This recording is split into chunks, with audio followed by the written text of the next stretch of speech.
بسم اللہ الرحمن الرحیم۔ السلام علیکم۔ رسول اکرم صلی اللہ علیہ وآلہ وسلم نے فرمایا، ان موقعوں پر دعا مانگو رد نہیں ہوگی۔ نمبر 1، جب دھوپ میں بارش ہو رہی ہو۔ نمبر 2، جب اذان ہو رہی ہو۔ نمبر 3، سفر کے دوران۔ نمبر 4، جمعہ کے دن۔ نمبر 5، رات کو جب آنکھ کھلے۔ نمبر 6، مصیبت کے وقت۔ نمبر 7، فرض نمازوں کے بعد۔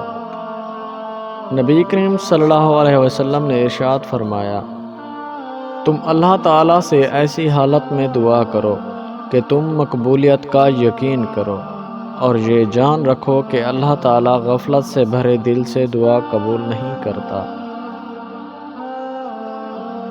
جابر رضی اللہ تعالی عنہ نے کہا، رسول صلی اللہ علیہ وسلم فرماتے ہیں، ہر رات میں ایک گھڑی ایسی ہوتی ہے، اس وقت جو آدمی اللہ تعالیٰ سے دنیا اور آخرت کی بھلائی مانگے، اللہ تعالیٰ عطا کرے، اور یہ گھڑی ہر رات میں ہوتی ہے۔